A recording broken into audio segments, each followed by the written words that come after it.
High functioning mental health issues is a term used to describe people who are struggling in some way with their mental health but are still managing to go about their day to day life at a relatively functional level. And the phrase that comes to mind is just because I carry it well doesn't mean it isn't heavy. So many people are walking around feeling like they are slowly dying inside. And it's not that they have a death wish, it's just that they have lost the enthusiasm to enjoy their life. They have lost the capacity to experience joy, and they may be struggling with anxiety or addiction or eating disorders or depression or personality disorders or panic attacks, and yet still show up to their daily life with a smile plastered on their face.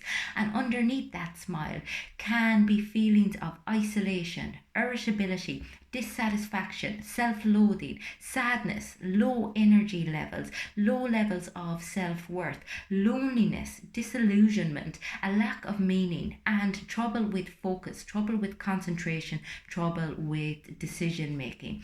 And most of all, just a sense of numbness, of not being alive, of just being empty.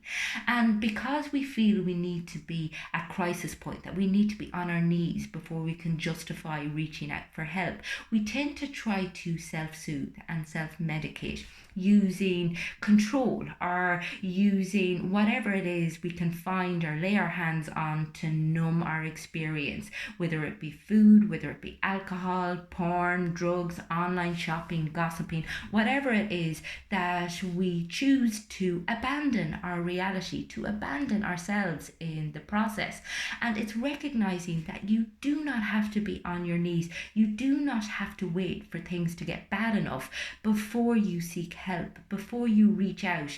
And it takes so much courage and so much compassion to recognize that you are struggling. And we live in a society that emphasizes positivity and where we're continuously bombarded with other people's highlight reels. So we tend to add a layer of shame onto our struggle because we assume we're the only ones who are suffering. We're the only ones who can't seem to get it together. And yet the reality is so many people are in the same boat. They just don't talk about it.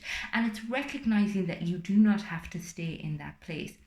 It's all about learning to recognize your patterns, learning to fully embrace and find an acceptance for your experience, whatever it is, positive or negative, learning to tolerate your emotions and also decipher the message that they have for you, because we tend to assume that if we avoid dealing with pain, that somehow we escape it. And unfortunately, that's never the case. It just comes right back to bite us in the ass.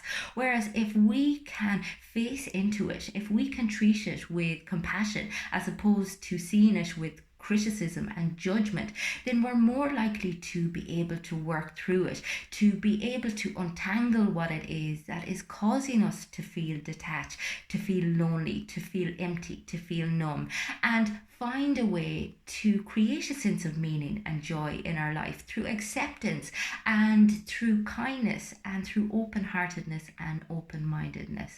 So, if you find you are struggling in some way with your mental health, if you find that you are going about your day on autopilot, but you feel a sense of emptiness or bubbling anger or resentment, or just very, very scared, get in touch with me on my website. It's fundamentals.ie.